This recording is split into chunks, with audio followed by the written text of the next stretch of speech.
नमस्कार, मी तृप्ती गृहलक्ष्मीमध्ये तुम्हा सर्वांचं मनपूर्वक स्वागत करते।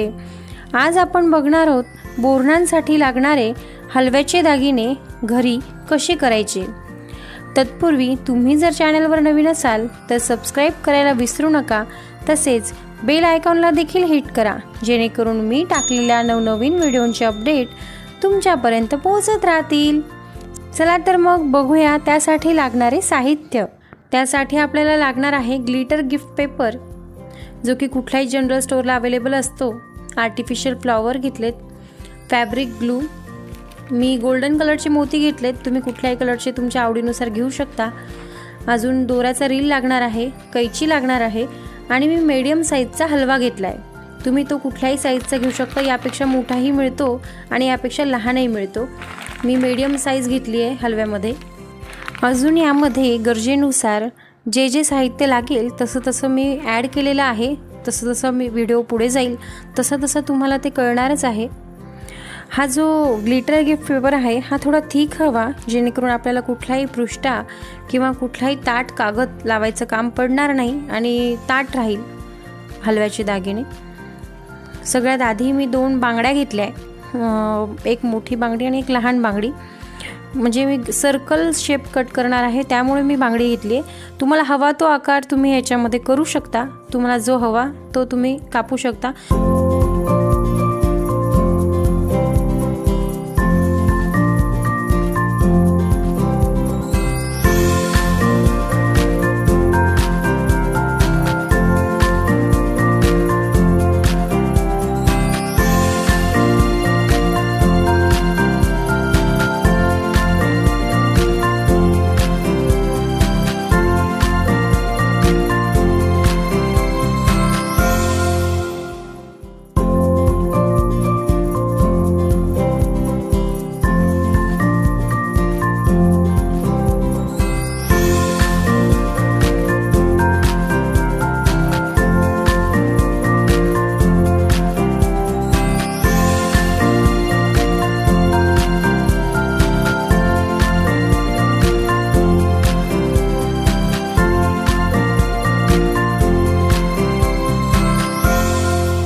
अशा पद्धतीने आपण सर्कल कट करून घेतलेले आहेत, बघू शकता तुम्ही। हा ग्लिटर पेपर थिक असल्यामुळे व्यवस्थितपणे ताट राहत आहेत ते सर्कल।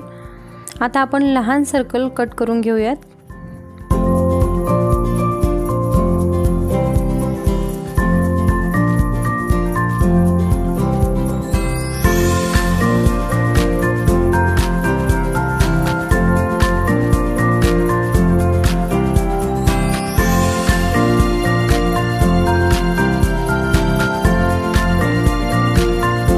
आता आपले लहान सर्कल सुद्धा कट करून झालेले आहेत, तुम्ही बघू शकता।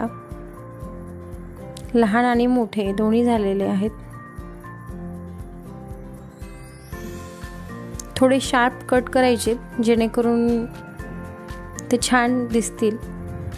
आता आपण त्याच्यामध्ये आर्टिफिशियल फ्लॉवर टोचणार आहोत मध्यभागी आणि तो जो तार असतो ना त्याचा तो गोल करून घ्यायचा आहे अशा पद्धतीने। जेणेकरून ते बाळाला टोचणार पण नाही घातल्यावरती। हा अशा पद्धतीने आपण तो सगळा रेडी करून घ्यायचा आहे।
आता हे आपले सर्व फूल लावून झाले। त्याच्यामध्ये तुम्ही त्याला ॲक्च्युअलमध्ये स्टिकसुद्धा करू शकता, पण मी रियूज व्हायसाठी त्याला तारेमध्येच गुंफलंय, जेणेकरून ते परत म्हणजे हलव्याच्या दागिन्याचं काम झाल्यावर ते फुलं परत रियूजमध्ये आपण आणू शकतो अजून काहीतरी कलाकृती करायसाठी।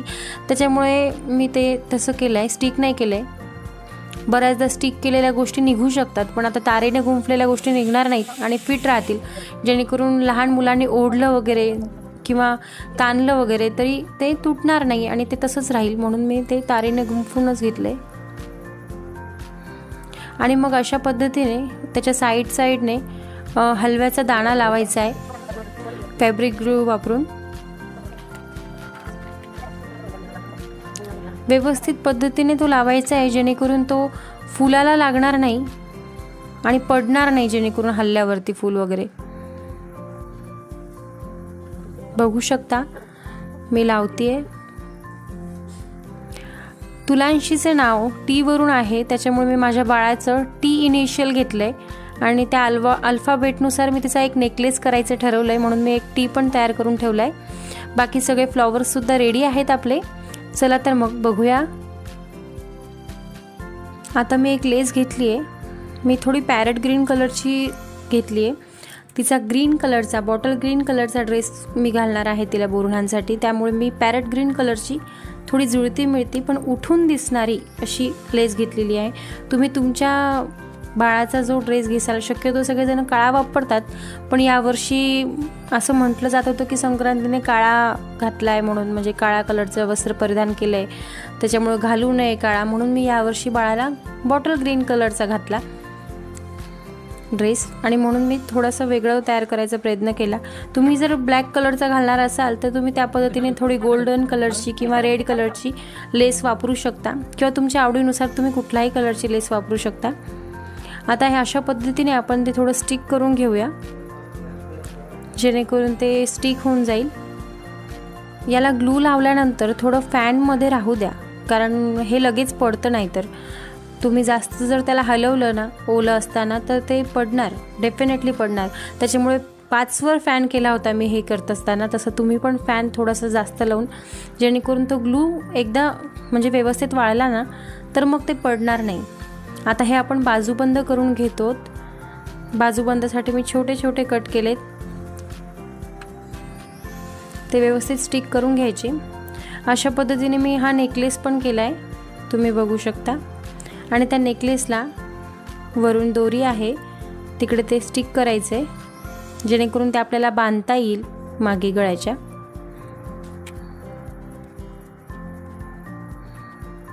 दुसरा नेकलेस पण मी करून घेतलाय अशाच पद्धतीने गाठ मारून, आणि त्याला सुद्धा मी ह्या लेस लावून देते जेणेकरून ते छान वाटावे म्हणून आणि बांधता यावे मेन म्हणजे।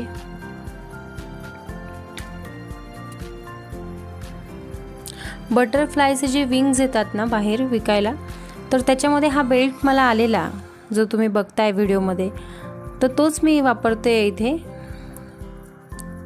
त्याचे बटरफ्लाय आपण थोड्या वेळानंतर कट करणार आहोत आणि मग बेल्ट तयार करणार आहोत, तुम्ही पुढे बघसालच। अशा पद्धतीने आपले दोन्ही नेकलेस रेडी झालेले आहेत। आता बघा आपण हे बटरफ्लाय कट करून घेऊयात, कारण आपल्या डिझाईनला हे मॅच होत नाही। आपण सर्कल घेतलाय आणि बटरफ्लाय ते दिसलेलं चांगलं दिसणार नाही। आपण जर बटरफ्लायची थीम घेतली असती तर कदाचित ते बटरफ्लाय उठून आणि छान दिसले असते, पण आपण सर्कलची थीम घेतली होती, म्हणजे मी सर्कल घेतलं होतं, त्याच्यामुळे मी बटरफ्लाय कट करून घेतले। मला त्याची आवश्यकता नाही भासली। तुम्हाला आवडत असेल तर तुम्ही राहू द्या। आणि अशा पद्धतीने तारेने गुंफूनच मी ते स्टिक करून घेतलेत व्यवस्थितपणे बेल्टला। आजकाल टोप लावायला मुलं खूप नाटकं करतात आणि अजिबात राहू देत नाही लहान लहान मुलं। बेल्ट डोक्यामध्ये टाकला की तो बरोबर ठेवतात ते आणि काढून फेकतही नाही। बरेच मुलं असतात की ते काढून फेकतात। माझ्या मुलीला पण टोप अजिबात नाही आवडत, त्याच्यामुळे मी बेल्ट तयार केला आहे अशा पद्धतीने। आणि आपण थोडेसे बाजूबंदासाठी थोडेसे पट्टी कापून घेऊयात, जेणेकरून ते बाजूबंद अजून खुलून दिसतील। थोडी सरळ रेषेमध्ये आपण अशा पद्धतीने ते कापून घेऊयात आणि त्याच्यावरती थोडा हलवा पण आपल्याला स्टिक करायचा आहे। ते बाजूबंद थोडे उठून दिसले पाहिजेत।